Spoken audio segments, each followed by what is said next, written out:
Ahead. Hey DJ, Mike's scooping me. Brendan Marks from The Athletic. Thanks for taking the time. I'm just sort of wondering, how's the acclimation been to Duke so far, and what are sort of your first impressions, both of the school, the campus, and the team? Everything's been great so far. Really been enjoying everything, getting to know the team, the coaching staff, and just getting to go around campus just a little bit. The little commute that we make from the Washington Duke has been pretty great. So everything's great so far. Really just settled in now. Just getting used to living in a Washington Duke and just having a great time with my teammates. Thanks. All right, we'll go next to Brian Horace. Brian, go ahead. Hey, DJ. Joey Baker touched on the fact that with the possibility of reduced or no crowds, that you guys may have to bring your own energy when you're playing out there. How's that? Has that been something that the coaching staff has touched on, or have you touched on it internally as a team? Yes, most definitely. Communication is something that's really big for us. So we always go out there with a lot of energy. Coach Will, he's a great strength coach, and he's always bringing energy every single day. So it starts with him, and then it just comes to us as well. And we just that's our motto, is just bring energy every day and just go out there and play with fun. All right, we'll go to Jim Sumner and then Jasmine Fritz. Jim, go ahead. Hey, DJ, good morning. Jim Sumner, I go to the Magaazine and Duke Basketball Report. You have a reputation of being a three-point shooter. Duke has some other three-point shooters, Joey Baker and Matt Hurt among them. I understand there's been some controversy between you and Joey about who's better. But I want to ask you about the possibility. Yeah, it's easy to envision a lineup where you, Joey, and Matt are all on the court at the same time. What would a lineup like that look like, and how difficult would it be for an opposing team to handle a lineup like that with that ability to stretch the floor? That would be very lethal, just three shooters on the court, and then that would also open up driving lanes for the other great players on our team to just go and attack into the paint, because the help side won't be able to help off of us. So that would actually be great for us, just having three shooters on the court, or even two. Are you the best three-point shooter on the team? I'm not sure. Matt Hurt and Joey Baker are some really good shooters, so I guess we'll have to have a three-point competition. Yeah, thanks. Yeah. Hey, DJ. I'm Jasmine with Buzz Sports Radio in Raleigh. What are some of the things that the other guys have said about what you're about to experience at Duke?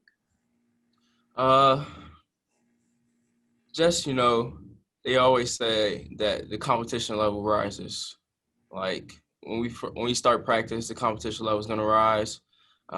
Every game is going to be hard. We're the hunted, so we have to also be hunting at the same time, because we don't always want to have the X on our back, but we have to always, go out there and work hard and try and be the hunters at all times. Appreciate it. All right, we'll go to Jason and then Tom.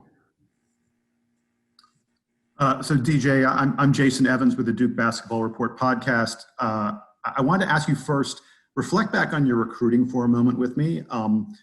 What was the moment? What was the thing? Was there something that Coach K or someone else said to you from Duke that led you to say, this is it, this is the one I want to pick?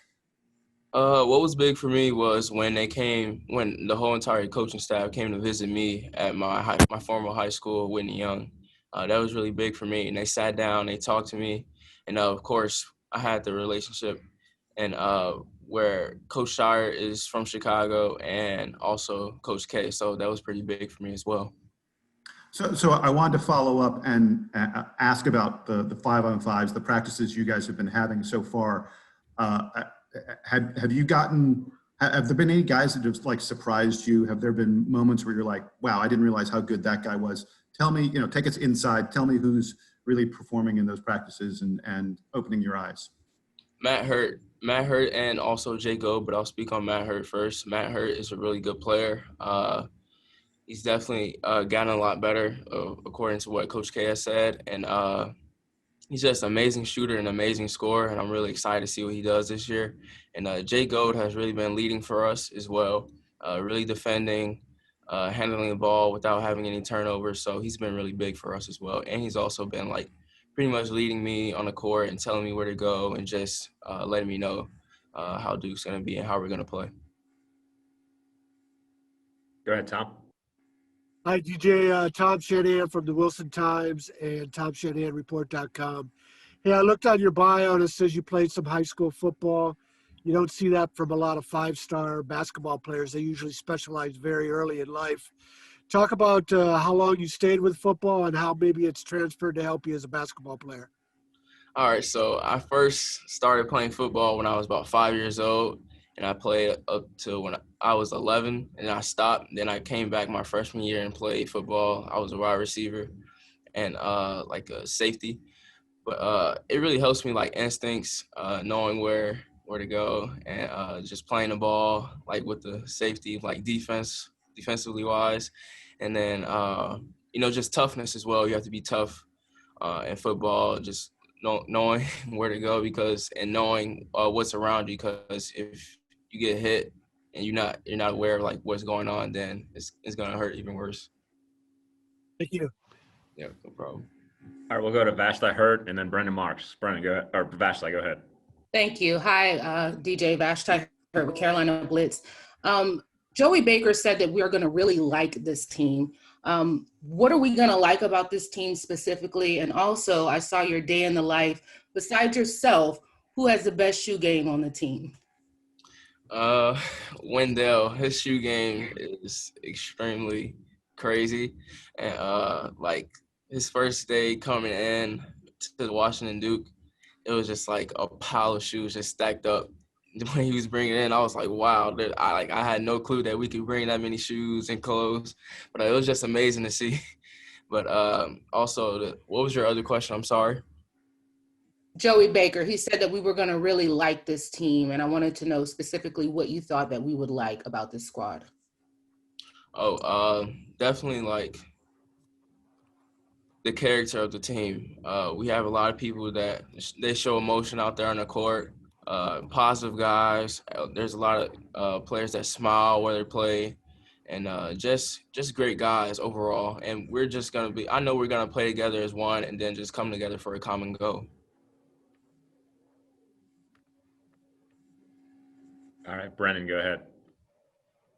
Hey, DJ, going to ask you to do a little bit of a self-scout for us. How has Coach K sort of been using you? What's your role been thus far? Is it, more at the point, more at the two? How has he sort of been splitting that up so far? And then also just generally, what skills of yours have translated most from high school, and what are some of the things that you're still trying to improve on early on here? Coach K, he has me playing on the ball and off the ball, which is great, because he can mix up the lineups, Jay Gold and me, Jeremy Roach and me, sometimes me and Wendell out there on the court at the same time. And it's actually, like, interesting for me to just knowing like where I could play and where I could fit in. And what's translated well for me from high school is just playing off the ball, coming off of screens and knocking down shots, playing great defense, getting my hands in the passing lanes, and just always being in attack mode as well. Do you have more of a preference between being off ball or on ball, or are you sort of trying to develop comfort of both? No, not at all. I'm willing to do whatever it takes to get out there on the court. Thanks. Yep.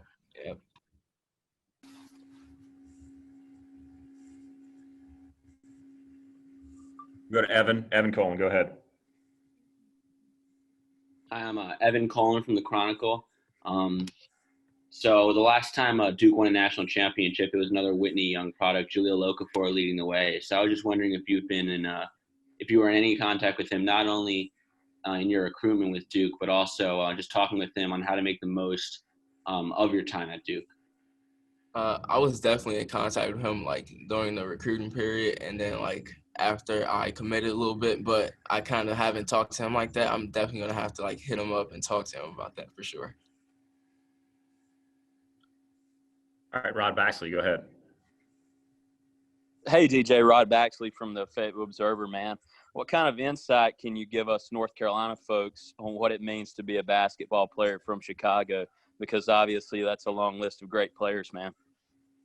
It's great just to be another basketball player from Chicago to come here to Duke and in North Carolina. It's a great setting to be here. It's very peaceful to be here. And it's just a great feeling just having the opportunity to play under a great coach and Coach K. And just being coached by the other guys, then playing alongside great players as well.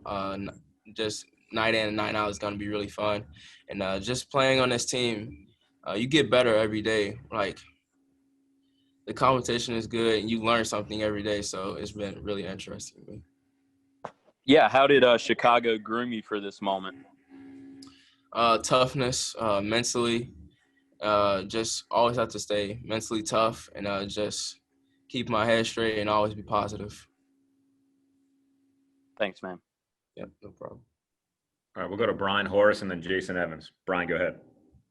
Hey, DJ. Forgot to introduce myself earlier. Brian Horace from DukeBlogger.com.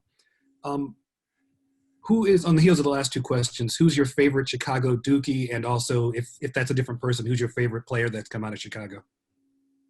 Jaleel Okafor, as far as, like, my favorite Dookie, for sure, because he went to Whitney Young, and just seeing, like, hearing his story and everything, and his story getting out.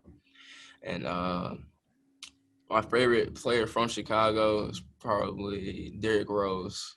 Derrick Rose, I love his game.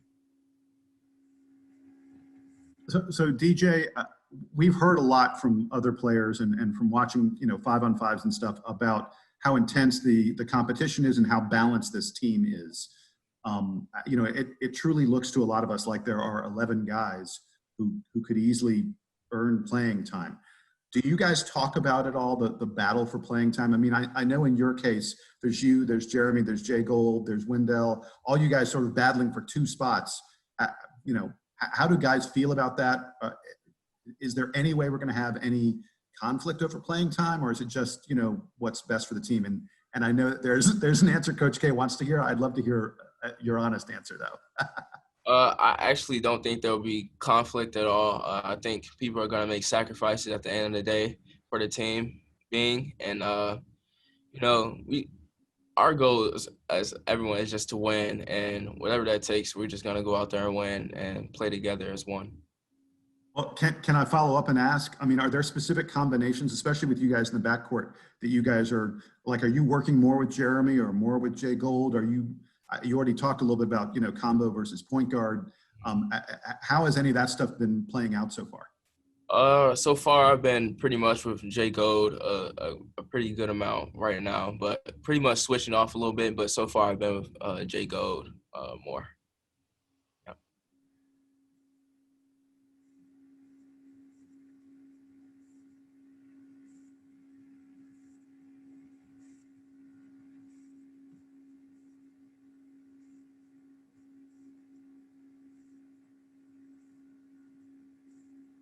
Tom Shanahan, do you have a question?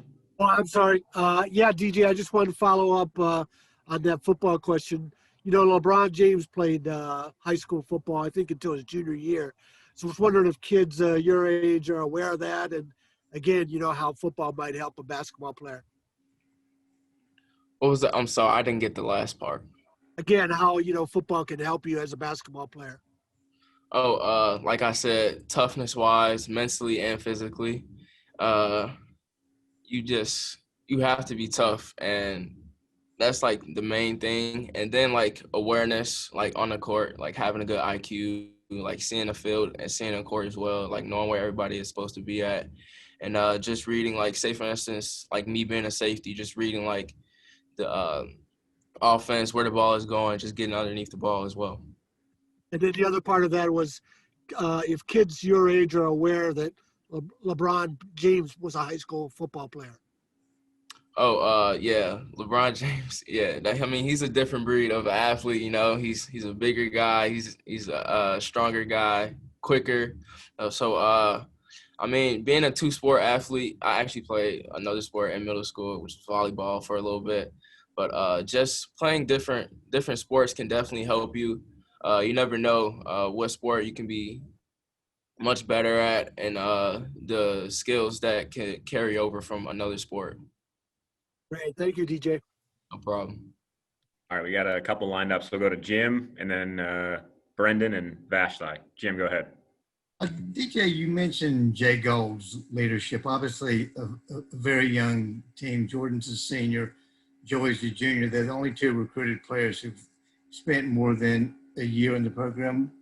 How are they as leaders? What are their leadership styles? How are they communicating the program's values to all the newcomers?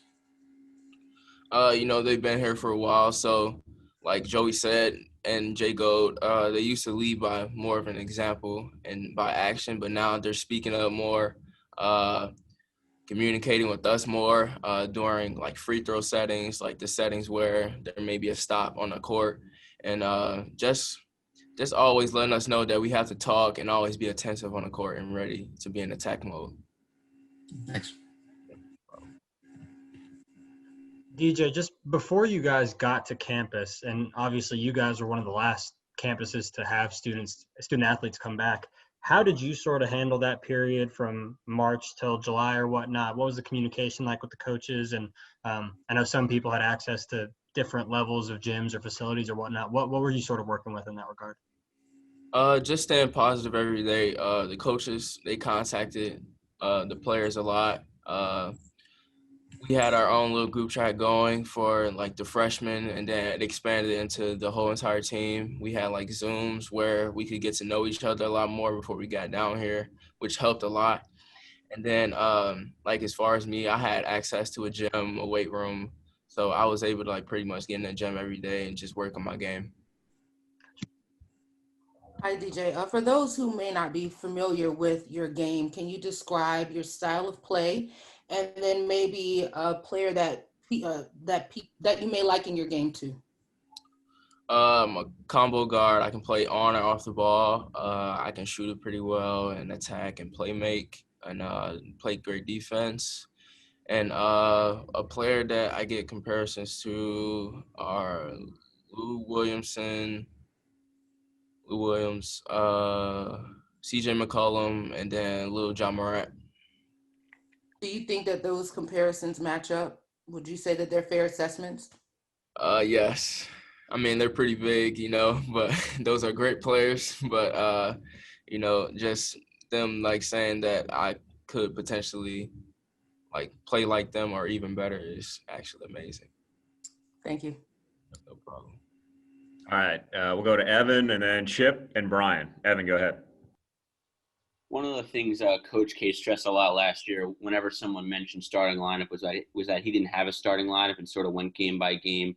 Whether he needed shooting, whether he needed defense. Obviously, you and some of the other guards bring a lot of different things to the table. So I was wondering whether Coach K has talked to you guys about whether this year there might be more of a set starting lineup or whether it might be more fluid like last year. Yeah, it'll definitely be fluid, like I forgot who said it, but there's 11 players that could potentially play in big minutes. So that starting lineup could pretty much change game to game. You just never know. DJ, Chip Alexander from Raleigh, News and Observer. I just wanted to ask you, there is another guard out of Chicago that came to Duke named Mike Krzyzewski. So just what do you think it's going to be like playing for him this year with a coach of that stature? It's going to be very intense, and I know he's going to help me learn the game really well and just win games. I'm here to win just like everybody else is, and just get better and just have a great time as well.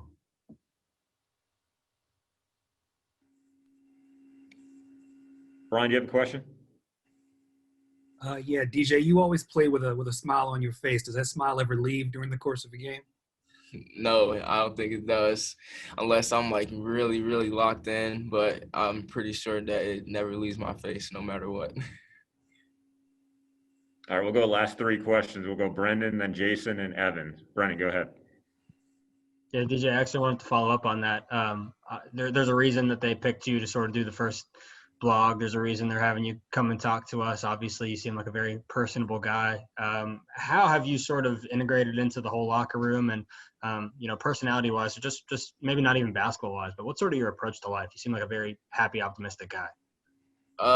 In the locker room, I've mixed in with like pretty much every teammate really well. I can connect with them in like some sort of way, and it's actually great just talking to just anybody. And how I move in life, I just move positively, just always smiling, and just having a positive attitude about everything. Where does that come from? I really don't know. Probably my mom. I mean, my mom is always happy and positive, and I'm pretty sure it just rubbed off on me. Gotcha. Thank you. No problem. DJ, we've gotten word in just the past couple days. Sports Illustrated had a report that the NCAA is moving a lot closer on name, image, and likeness. In fact, it's expected that this week we're sort of going to get a announcement that they're ready to move forward on this, and probably not for this year, but for next year, players will be allowed to earn money off of a variety of different methods, social media, coaching, and other stuff like that, even some endorsements. Do you guys talk about that? Do you guys think about it at all? Is it something that the player community is really paying a lot of attention to, or it'll just happen and you guys will take advantage of it when it happens? I have not actually heard that much about it, but I'm pretty sure once it's set in stone, the player is going to take big advantage of that as well. Now, I know that social media is going to be a part of that, and sort of monetizing your social media accounts. We saw the video blog that you did. Do you guys, is there any competition on the team among guys to have the best social media account? No, there's no competition. It's just, guys, we handle our social media differently.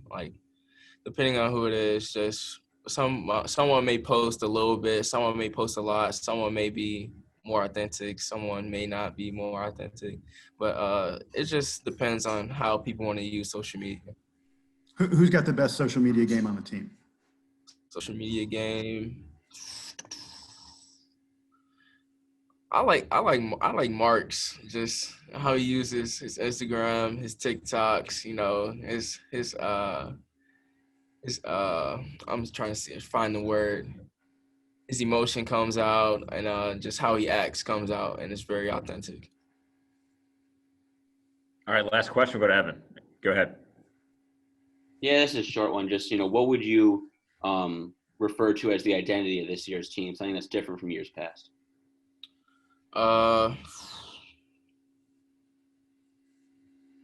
Like we've been saying, just a deep team that can we can play in transition, we can play really fast, and also make shots as well. We're going to be able to make a lot of shots.